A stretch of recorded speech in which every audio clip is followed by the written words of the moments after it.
Thank you. My name is Alex Caputo-Pearl, the president of United Teachers Los Angeles, and the teacher for 22 years in South and West LA. I'm going to have a couple of members join. You know we handle this very professionally, so thank you for allowing us to do that. There's a lot happening today.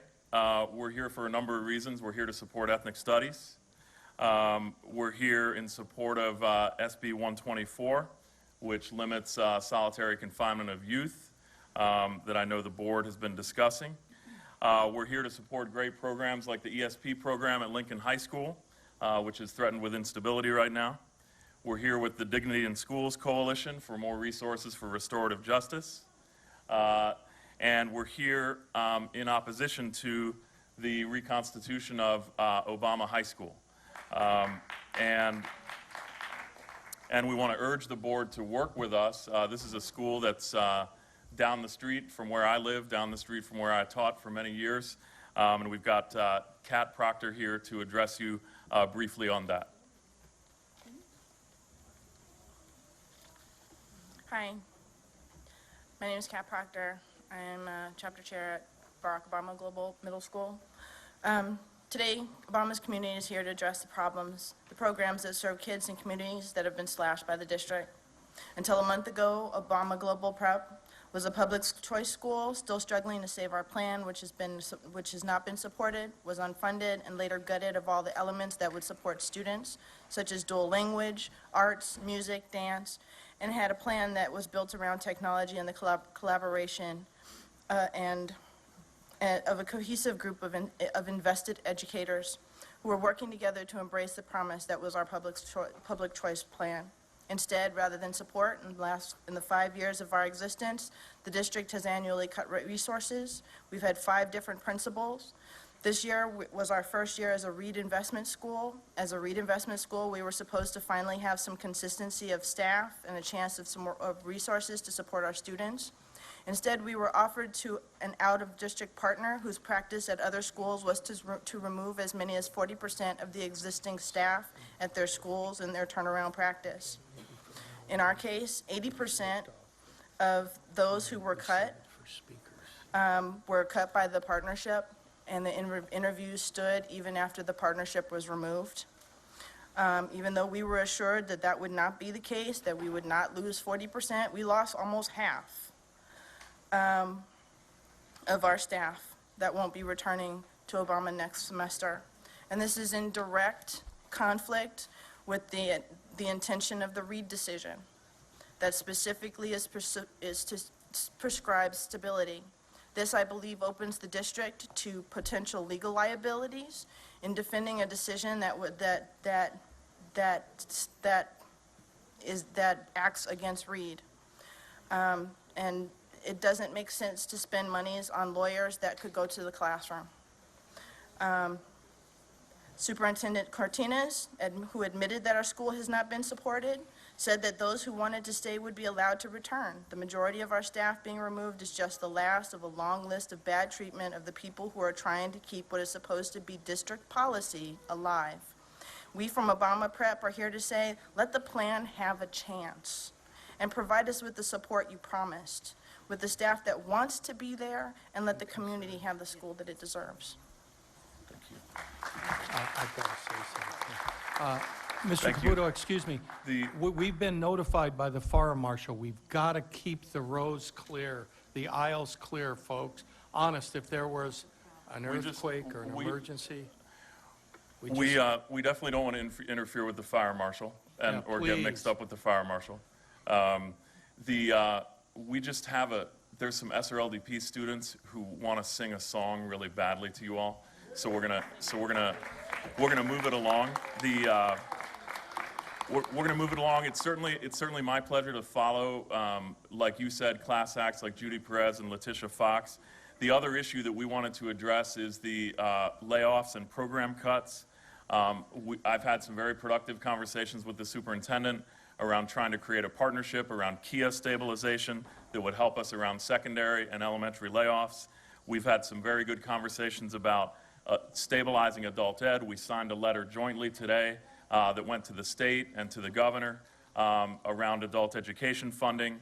And of course, we are here to protect SRLDP, some of our most vulnerable, youngest students, a program that they need. One of the justifications for the layoffs when they were voted on in mid-March was a $47 million hole in the budget that was created by MISIS miscounts. That has been remedied largely, to our understanding, that because of the hard work of our educators, of our staff, that's been remedied. So that's not a justification for these layoffs anymore. I'm going to hand it over to a couple of our folks who've been affected by those layoffs, a couple of parents and teachers. First, teacher Jamie Trin. Thank you very much. Good afternoon, Superintendent Cortines, board members, and guests. My name is Jamie Trin, and I'm a proud U.S. history teacher at Mark Twain Middle School. I've been teaching for 4 years, and I was recently honored as Teacher of the Year by my colleagues, presented by the Venice Chamber of Commerce. Thank you, Mr. Cortines and Mr. Zimmer, for signing my certificate and personally recognizing that I have done good work in this area. One parent shared with me that I helped her son, but also taught her to crack down on her son and make him do more for himself. Another parent said that I have provided exceptional educational instruction.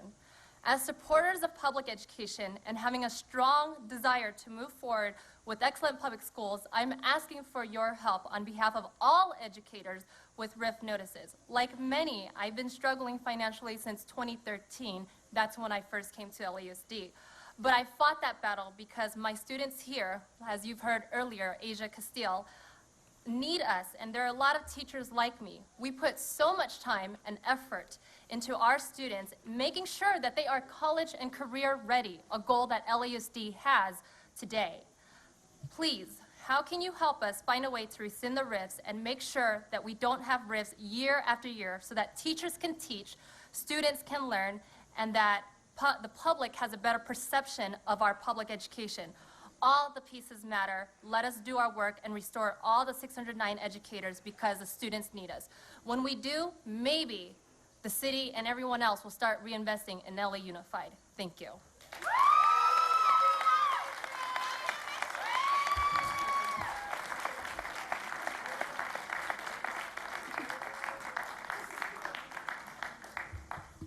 Hello, my name is Nydia Recinos Garcia, and I am here to urge you to vote to keep SRLDP open.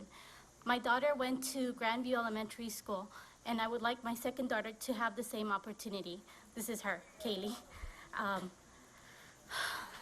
have seen her grow and learn so much during the 2.5 short hours that she spends there daily.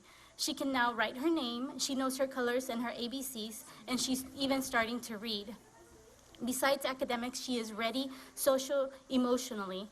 She can line up, she can wait her turn, she raises her hand, and she sits still and listens to her teacher. She even has a best friend. These are all skills that I cannot teach her at home and that are so very important for success in school. Plus, she loves school and learning. It's programs like this that foster that love. We need more of them, not less. As a former preschool teacher, I know that the importance of quality preschool education. But when the time came, I also knew that I couldn't afford it. I felt so helpless until a mother at a church play date told me about the SRLDP program. I was 9 months pregnant, and it was a week before school started, but I got all the paperwork done, and unfortunately, our neighborhood school was already full, and we got the very last spot at Grandview. Now we travel 12 miles each day, but it's worth it. I'm here today, like I said, because I worry that my second daughter will not have the chance to attend preschool. I don't want her to be deprived of this education and experience. I want her to be as prepared as her big sister when she starts kindergarten. Private preschool is not an option for us, and I imagine it's not an option for most families. Denying the opportunities this program offers would be a disservice to the children, their families, their neighborhoods, their schools, and its teachers. Please vote to keep SRLDP open. Thank you for your time.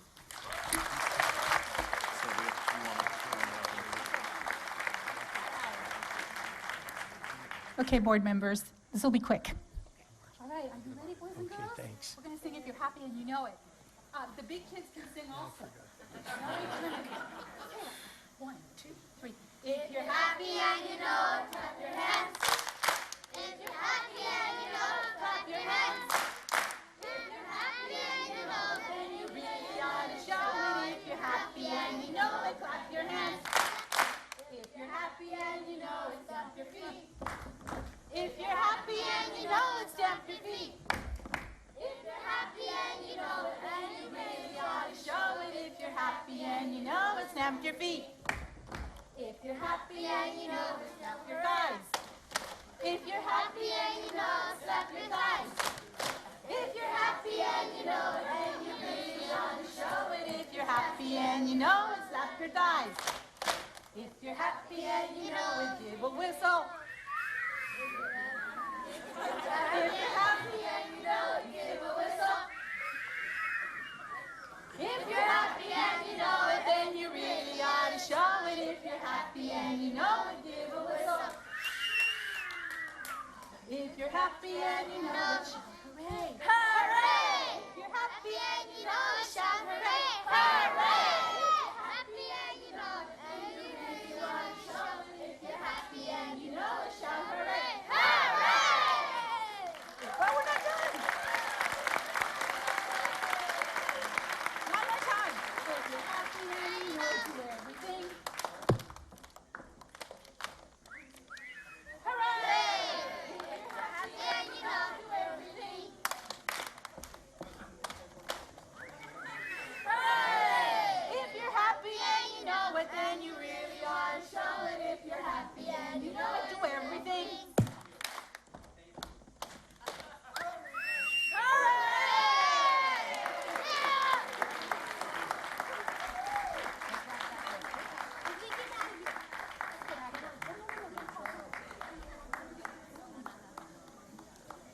Well, Mr. Caputo-Pearl, that deserves one more round of applause.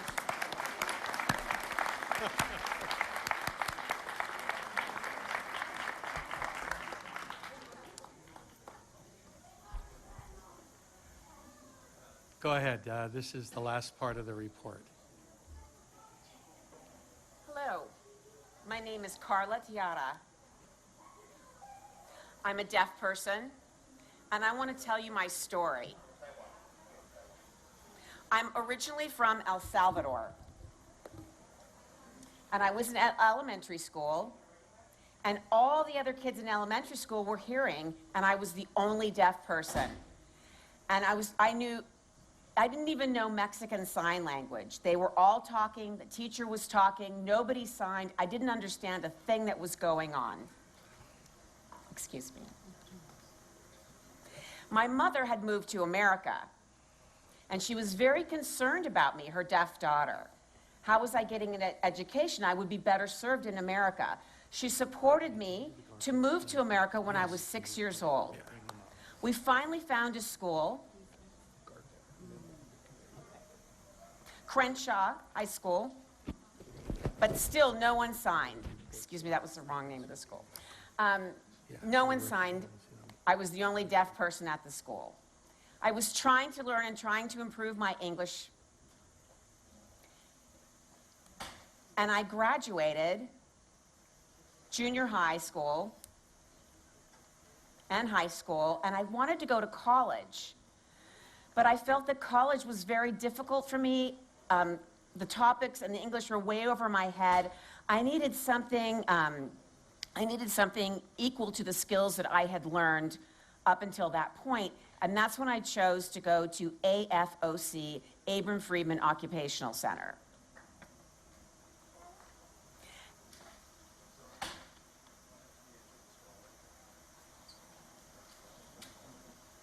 The teacher's name was Susie, that I first encountered at AFOC, and I was trying to learn from her, but she really motivated me, and I understood more, my goals were higher, and then I transferred into an English language class. And students from other countries who move here, There was about 20 or 25 other students who had moved here from other countries, and they didn't know English yet. They couldn't read or write. They didn't understand how to do math. And we all learned together in this class at AFOC. And that's the only way I and these other students from other countries could ever learn to read and write and function in the real world. I really hope you won't close AFOC. It's so important to myself and the deaf community. We really need these classes. Please don't close it. Thank you.